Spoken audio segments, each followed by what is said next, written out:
یہ وہ truth exposing مثال ہے جس سے آپ کو پتا چلے گا کہ حضرت علی کو ممبروں پہ گالیاں کیوں ہی نکالتے تھے. اگلے دن میرے والد صاحب بھی مجھ سے پوچھ رہے تھے کہ جی یہ گالیاں کیوں نکالتے تھے, کیا ملتا تھا؟ سوال تو بڑا زبردست ہے. اتنے سال تک گالیاں نکالتے رہے, ان کو ملتا کیا تھا حضرت علی کو گالیاں نکال کے؟ Brain washing. لوگوں کے دلوں سے وہ خلافت راشدہ کو بچانے کی آخری کوشش نکل جائے تاکہ ملوکیت محفوظ رہے. یہ تھی وجہ, اور وہ آپ کو اس حدیث میں پتا چلے گی. سنن نبی داؤد 4131, شیخ البانی نے بھی صحیح کہا, زبیر علی زئی صاحب نے بھی صحیح کہا. اس میں آپ کو یہ بات پتا چل جائے گی حضرت حسن کے بارے میں. سیدنا مقدام بن مادی رضی اللہ تعالیٰ عنہ بڑے جلیل القدر صحابی ہیں. انہی سے وہ ابو داؤد میں حدیث ہے کہ مجھے اللہ تعالیٰ نے قرآن اور اس کی مثل عطا کیا, یعنی سنت. مقدام بن مادی یہ حضرت میر معاویہ کو ملنے کے لیے گئے شام میں, اور وہاں پر بیٹھے ہوئے ایک خبر آئی تو حضرت میر معاویہ نے کہا مقدام تجھے پتا ہے کہ حسن فوت ہو گئے؟ تو حضرت مقدام نے کہا انا للہ و انا الیہ راجعون. ایک مسلمان کے مرنے پہ یہی کرنا چاہیے نا. لیکن حضرت حسن فوت نہیں ہوئے تھے, قتل کیے گئے تھے. المصنف ابن ابی شیبہ میں موجود ہے انٹرنیشنل نمبرنگ کے مطابق 37,359, اور المستدرک الحاکم میں پورا چیپٹر ہے. حضرت حسن کو زہر دیا گیا تھا. وہ زہر کیوں دیا وہ آپ کو پتا چل جائے گا. شہید کیا گیا بڑی چھوٹی سی عمر میں, 49 ہجری میں. تو حضرت حسن کی وفات کی خبر پہنچی تو مقدام نے پڑھا انا للہ و انا الیہ راجعون. تو حضرت معاویہ نے کہا کہ مقدام تو حسن کے مرنے کو امت کے لیے مصیبت سمجھ رہا ہے؟ استغفر اللہ, اللہ اکبر, استغفر اللہ. اب جب انہوں نے یہ بات کی تو انہوں نے کہا میں حسن کی وفات کو مصیبت کیوں نہ سمجھوں. میں نے خود دیکھا حضور صلی اللہ علیہ وسلم دائیں طرف حسن کو بٹھاتے تھے اور بائیں طرف حسین کو, اور کہتے تھے حسن مجھ سے ہے, حسین علی سے ہے. اور تو کہہ رہا معاویہ کہ میں حسن کی وفات کو مصیبت شمار نہ کروں. اور پھر حضرت معاویہ کا ایک چمچہ وہاں سے بولا, حسن جو ہے وہ آگ کا ایک انگارہ تھا, اللہ نے اسے بجھا دیا. اللہ, یہ او خدا کے لیے میرے شیعہ دوستو سمجھو یہ کون سی پارٹی ہے جو صحابہ کے بارے میں بکواس کرتی ہے. اگر آپ واقعی شیعہ نے علی, آئی ایم شیعہ پولیٹیکلی, جیسے امام شافعی نے فرمایا تھا اہل بیت کی محبت کا نام رافضی ہونا ہے تو میں رافضی ہوں. رافضی صحابہ کرام پر لعنت نہ کرے کوئی شیعہ, وہ تو حضرت علی کا ماننے والا ہی نہیں, وہ شیعہ علی ہے ہی نہیں, وہ شیعہ معاویہ ہے. تو یہ دیکھیں وہ چمچہ کہتا ہے حسن آگ کا انگارہ تھا, اللہ نے بجھا دیا. اللہ اکبر. مقدام نے کہا اللہ کی قسم معاویہ تو نے میرے دل کو آگ لگا دی ہے, میں اس وقت تک یہاں سے نہیں اٹھوں گا جب تک کہ تجھے آگ نہ لگا دوں. یہ ہے انڈر پروٹیسٹ اور اعلان حق جابر حکمران کے سامنے غلط بات کو غلط کہنا. میں تجھے آگ لگا کے یہاں سے اٹھوں گا. معاویہ اللہ کی قسم اگر میں جھوٹ بولوں مجھے یہاں پر ٹوک دینا, اگر میں سچ کہوں تو مجھے بتا دینا. سن معاویہ میں تجھے اللہ کی قسم دے کے پوچھتا ہوں, کیا رسول اللہ نہیں فرمایا تھا کہ سونا مرد کے لیے حرام ہے؟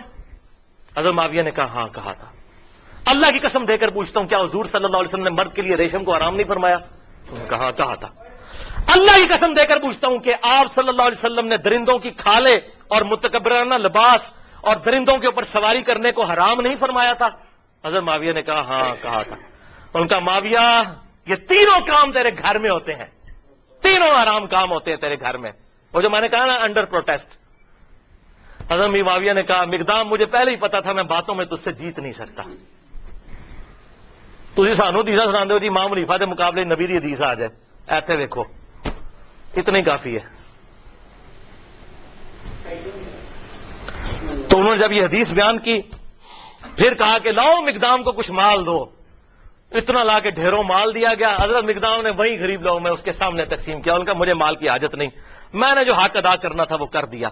یہ تھا بات بھائی. حسن انگارہ کیوں تھا ان کے لیے؟ صلح حسن ایک ٹریٹی کے تحت, ایک معاہدے کے تحت ہوئی تھی جس میں بڑی بڑی شرطیں یہ تھیں کہ معاویہ تم اپنے مرنے کے بعد امت کو شورا پر چھوڑو گے جس طرح کہ شیخین نے چھوڑا تھا, ابو بکر عمر نے. اپنا خلیفہ کسی کو خود نامزد نہیں کرو گے, اپنی اولاد میں نہیں کرو گے, اور مال فہ میں سے اور مال غنیمت میں سے جو حصہ اہل بیت کو ملتا ہے قرآن کی روح سے مال غنیمت کا وہ ملتا رہے گا. اسی طریقے سے تم جو ہے وہ میرے باپ کے اوپر ممبروں پر لعنت نہیں کرو گے, کیونکہ پہلے سے لعنت شروع ہوگی. شام کے گورنر تھے وہیں سے لعنت شروع کی تھی, یہ ختم کرو گے. لیکن کسی بات پر عمل نہیں ہوا. الٹیمیٹلی پھر انجام کیا ہوا؟ وہ صحیح بخاری کے اندر حدیث ہے، 7109 نمبر حدیث. حضرت حسن کو حضور صلی اللہ علیہ وسلم نے اپنی گود میں اٹھایا ہوا تھا، ٹھیک ہے، اور یہ حدیث شروع یوں ہوتی ہے کہ جب حضرت علی کی شہادت کے بعد لوگوں نے حضرت حسن کو خلیفہ چنا. یہ بھی یاد رکھیے، حضرت علی نے حضرت حسن کو خلیفہ نہیں بنایا. حضرت علی نے اپنا خلیفہ کسی کو نہیں بنایا. سنی شیعہ کتابوں دونوں میں لکھا. انہوں نے کہا میں یہ وزن نہیں اٹھاؤں گا، میں امت کو اسی طرح چھوڑ کے جا رہا ہوں، اپنا خلیفہ خود چننا، جس طرح حضور کی وفات کے بعد ہم نے ابو بکر کو چنا تھا، میں نے نہیں کسی کو بتانا. پھر لوگوں نے مشورہ کر کے حضرت حسن کو چنا. حضرت حسن نے 40,000 کا لشکر لے کے آئے. صحیح بخاری 7109. سامنے سے حضرت امیر معاویہ عمر بن عاص کہتے ہیں کہ معاویہ یہ تو وہ لشکر ہے جس نے موت پہ بیعت کی ہے، یہ تو ہماری تکہ بوٹی کر دے گا. تو حضرت معاویہ نے کہا پھر کیا کریں؟ ان کا صلح کرو حسن کے ساتھ، اس کے بغیر چارہ نہیں ہے. اچھا، انہوں نے پھر کہا ٹھیک ہے صلح کر لیتے ہیں. صلح آفر کرتے ہیں، اور سورۃ الانفال کے اندر یہ موجود ہے کہ اگر کافر بھی میدان جنگ میں صلح کی آفر کرے تو جنگ روک دو. حضرت حسن کو بھیجا صلح کے لیے. حضرت حسن رضی اللہ تعالیٰ عنہ نے وہ صلح قبول کر لی اور ان کے حق میں دستبردار ہو گئے. کیوں؟ کہ میں ان کو فری ہینڈ دے دوں. جو یہ کہتے ہیں نا قاتلین عثمان سے بدلہ لینا ہے، تو اب لے کر بتائیں، جو ان کے زوم میں ہے وہ بتا دیں. یہ نہ کہ میرے پاس خلافت نہیں تھی تو میں خلافت حوالے کرتا ہوں. اور حضور صلی اللہ علیہ وسلم کے الفاظ وہاں پر پھر وہ تابعی 7109 کہ حضور نے حضرت حسن کو گود میں اٹھا کر کہا تھا میرا یہ بیٹا سید ہے، اس کی وجہ سے اللہ تعالیٰ مسلمانوں کے 2 گروہوں میں صلح کروا دے گا، اس کی وجہ سے، یعنی یہ قربانی دے گا. حضرت امیر معاویہ نے قربانی نہیں دی ہے، حضرت حسن نے. اس کا اس کی وجہ سے 2 گروہوں میں صلح کروا دے گا. الحمدللہ حضرت حسن نے فری ہینڈ دیا کہ بھائی آپ دیکھ لیتے ہیں. آپ کا دعویٰ تھا نا وہ جس طرح آج کل ہے جی، وہ کہتا ہے جی مجھے حکومت دو، کہتا ہے مجھے حکومت دو، یہ لو جی حکومت پڑی، آپ کر کے بتاؤ، لگ پتا جائے گا.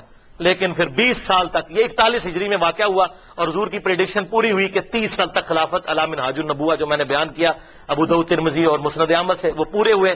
اور امام ابن تیمیہ نے منہاج السنہ میں لکھا کہ ربیع الاول کے مہینے میں، دن کنفرم نہیں لیکن ربیع الاول میں حضور کی وفات ہوئی تھی 11 ہجری میں، اور 41 ہجری ربیع الاول میں صلح حسن ہوئی اور 30 سال پورے ہوئے. اور امام ابن تیمیہ جیسے شخص جنہوں نے اہل تشیع کے خلاف منہاج السنہ لکھی، اس کتاب میں لکھتے ہیں کہ حضرت حسن 5ویں خلیفہ راشد ہیں، 6 مہینے ان کے بھی خلافت راشدہ ہیں، کیونکہ 30 سال ان کے 6 مہینے بنا کر پوری ہوتی ہے وہ شامل کر کے. لہذا امیر معاویہ رضی اللہ تعالیٰ عنہ یا یزید ابن معاویہ، یہ دونوں خلیفہ راشد نہیں بلکہ اسلام کے بادشاہ ہیں. یہ انہوں نے لکھا.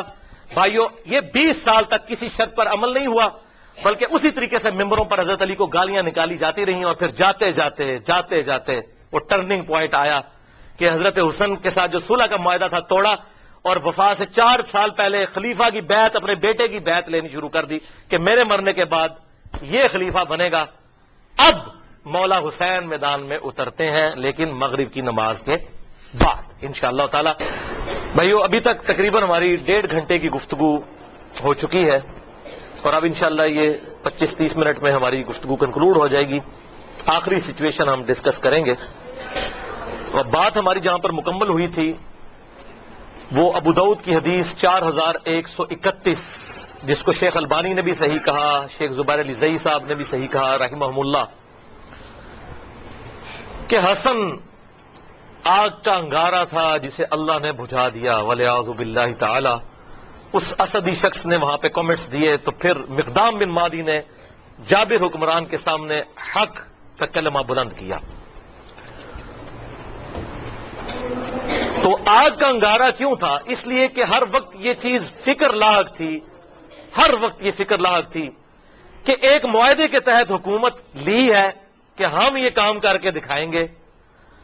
وہ کام کیا کرنا، کوئی ایک بھی شرط پوری نہیں کی. اسی طریقے سے سب و شتم مولا علی پر ممبروں پر جاری، اسی طریقے سے لوگوں کے ساتھ زیادتیاں، لوگوں کا مال لوٹنا، لا حق قتل کرنا، جس سے اختلاف رائے ہو اسے قتل کروا دینا، یہ اسی طریقے سے جاری 20 سال تک. تو ڈر لگا ہوا تھا کہ اگر حسن زندہ ہوا تو پھر تو وہ معاملہ کسی بھی وقت اس انگارے میں آگ بھڑک سکتی ہے اور لوگ پھر نواسے رسول کی وجہ سے میدان میں اتر سکتے ہیں. لہذا ان کو زہر دے کر شہید کر دیا جائے. اب کہتے ہیں جی پتہ نہیں کس نے کیا، لیکن جو اس کا بینیفیشری ہے اسی نے کیا، نام لینے کی ضرورت نہیں ہے. بہرحال زہر سے ان کو شہید کیا گیا. حضرت حسین یہ منظر دیکھتے رہے، 20 سال تک کڑتے رہے.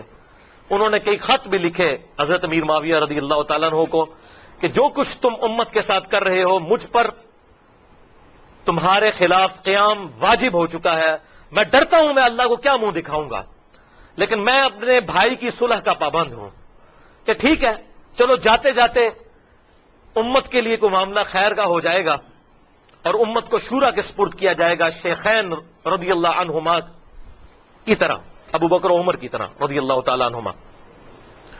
لیکن یہ معاملہ پھر بگڑ گیا۔ حضرت امیر معاویہ رضی اللہ تعالیٰ عنہ کی وفات 60 ہجری میں ہوئی، حضور صلی اللہ علیہ وسلم کی وفات کے تقریباً 50 سال کے بعد۔ وفات سے 4 سال پہلے انہوں نے اپنی زندگی میں اپنے بیٹے کے لیے بھی بیعت لینا شروع کر دی، ایک وقت میں 2 خلیفوں کی بیعت، جبکہ صحیح مسلم میں حدیث ہے انٹرنیشنل نمبرنگ کے مطابق 4799 کہ اگر ایک خلیفہ کی موجودگی میں دوسرے خلیفہ کی بیعت کی جائے تو دوسرے کو قتل کر دو۔ وہ تو واجب القتل ہو چکا تھا، ایک وقت میں 2 خلیفوں کی بیعت تو نہیں ہو سکتی، اور یہ کوئی تاریخی روایت نہیں ہے۔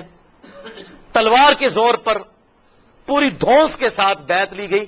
کہتے ہیں وہ صحابہ نے بیعت کر لی تھی، یہ کر لیا تھا، وہ اب آپ کو میں پول کھول کے بتاتا ہوں۔ صحیح بخاری میں انٹرنیشنل نمبرنگ کے مطابق 4827 نمبر حدیث۔ یہاں پر یہ بات یاد رکھیے گا، بیعت دل سے ماننے کا نام ہے، زبردستی نہیں ہو سکتی۔ بخاری اور مسلم کی متفق علیہ حدیث ہے، سعد ابن عبادہ نے حضرت ابو بکر صدیق رضی اللہ تعالیٰ عنہ کی بیعت نہیں کی، اس کے بعد حضرت عمر کی بھی نہیں کی، لیکن ابو بکر عمر نے کیا تلوار رکھی ان کے اوپر کہ بیعت کرو؟ ٹھیک ہے، اختلاف رائے نہیں کرنی نہ کرو۔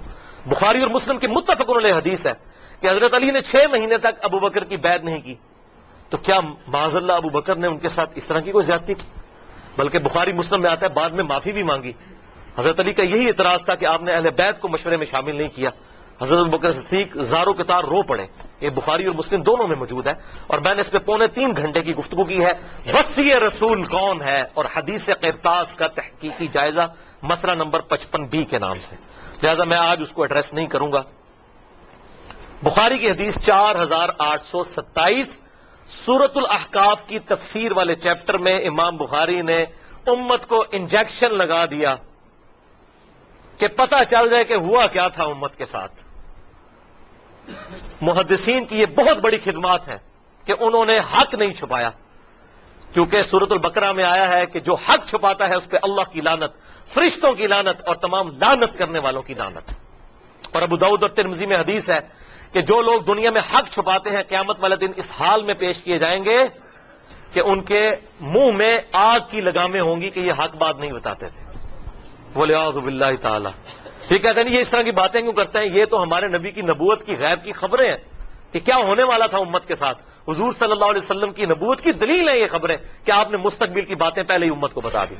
4827 صحیح بخاری، سورۃ الاحقاف کا چیپٹر، کتاب التفسیر چیپٹر صحیح بخاری میں، مروان بن حکم کو مکے اور مدینے کا گورنر بنایا حضرت امیر معاویہ رضی اللہ تعالی عنہ نے۔ مسجد نبوی میں اس نے روضہ شریف کے بالکل پاس منبر رسول پر خطبہ دینا شروع کیا، اور یہ وہ مروان ہے جو منبر رسول پر روضہ شریف کے پاس یہ لعنت کرتا تھا، علی پر لعنت، علی سے محبت کرنے والوں پر لعنت، وَلِعَاذُ بِاللَّهِ تعالی۔ میں آپ کو حوالے دے چکا، اور مجھے حدیث ابھی میرے ایمان کا تقاضا ہے، ذہن میں چلتے چلتے آ گئی۔ 6229 نمبر حدیث صحیح مسلم میں، اور صحیح بخاری میں بھی 3703 نمبر حدیث ہے حضرت علی کے فضائل کے چیپٹر میں۔ اسی مروان بن حکم نے کسی کو وہاں پر نامزد کیا تو اس نے حضرت سال ابن سعد السعدی کو بلایا، حضرت علی کے فضائل کے چیپٹر میں، بخاری مسلم دونوں میں یہ حدیث ہے، اور کہا کہ آپ منبر پر آ کر ایک دفعہ مولا علی پر لعنت بھیجیں، لعنت کے الفاظ ہیں مسلم میں۔ تو سال ابن سعد السعدی جو پہلے 10 مسلمانوں میں سے تھے، انہوں نے کہا کہ میں حضرت علی پہ لعنت کروں ممبر پہ آ کے؟ ان کا اچھا تم یہ کہہ دو کہ ابو تراب پہ اللہ کی لعنت، بولے اعوذ باللہ۔ ابو تراب کا مطلب ہے مٹی والا، حضرت علی کی یہ کنیت تھی، تو اس نے کہا چلو تم کوڈ ورڈ میں بات کر دو، کہہ دو ابو تراب پہ اللہ کی لعنت، مٹی والے پہ۔ اور یہ حقارت سے بنو امیہ ابو تراب کہتے تھے۔ حضرت سال ابن سعد نے کہہ مارا، انہوں نے کہا واہ واہ، اوے مولا علی تو ابو تراب نام سے اتنا خوش ہوتے تھے، کسی اور نام سے اتنا خوش نہیں ہوتے تھے۔ اور تم کہہ رہے ہو کہ ابو تراب پہ اللہ کی لعنت. پھر وہ ذرا ٹھنڈے پڑے. انہوں نے کہا میں کبھی بھی مولا علی کو گالی نہیں نکالوں گا. انہوں نے کہا اچھا بتائیے ابو تراب نام کیسے پڑا حضرت علی کا؟ انہوں نے کہا سنو پھر. ایک دفعہ حضرت علی اور حضرت فاطمہ کے درمیان چپکلش ہو گئی. میاں بیوی تھے. حضرت علی ناراض ہو کے گھر سے چلے گئے. مسجد نبوی میں جا کر لیٹ گئے زمین کے اوپر. حضور صلی اللہ علیہ وسلم آئے اور کہا فاطمہ کدھر ہے علی؟ ان کا یا رسول اللہ ناراض ہو کے چلے گئے. آپ صلی اللہ علیہ وسلم نے فرمایا ایک صحابی کو کہ جا کر ڈھونڈ کر لاؤ. وہ ڈھونڈنے گئے تو حضرت علی لیٹے ہوئے تھے. حضور کو آگے بتایا. حضور خود تشریف لے گئے. حضور صلی اللہ علیہ وسلم نے حضرت علی کو اٹھایا, اپنے مبارک ہاتھوں سے جسم سے مٹی صاف کی اور کہا اٹھ ابو تراب, اٹھ ابو تراب, اے مٹی میں لپٹنے والے اٹھ. اس دن سے حضرت علی اپنے آپ کو ابو تراب کہتے تھے, حالانکہ آپ کی کنیت ابو الحسن تھی. صحابہ آپ کو ابو الحسن کہتے تھے, وہ کہتے ہیں مجھے ابو تراب کو. جیسے حضرت ابو ہریرہ کو بلیوں والا ابو ہریرہ, نام تو ان کا عبد الرحمن تھا. وہ بلیوں کے بچوں کے ساتھ کھیلتے تھے, اپنے وہ کرتے کی آستین میں ڈالتے تھے. حضور نے کہہ دیا ابو ہریرہ نام مشہور ہو گیا. تو اس طریقے سے ابو تراب ان کا نام پڑ گیا. انہوں نے کہا مولا علی تو اس نام سے خوش ہوتے تھے اور آج تم مجھے کہتے ہو کہ میں ان پر لعنت کروں. ولیعوذ باللہ تعالی. بہرحال یہی مروان بن حکم, اس کو حضرت میر معاویہ نے گورنر بنا دیا تھا. اسی خبیث کی وجہ سے حضرت عثمان بھی شہید ہوئے. اسی نے وہ جعلی مور لگائی تھی جس کی وجہ سے ایک حضرت عثمان کے خلاف جو ہے وہ تحریک برپا ہو گئی.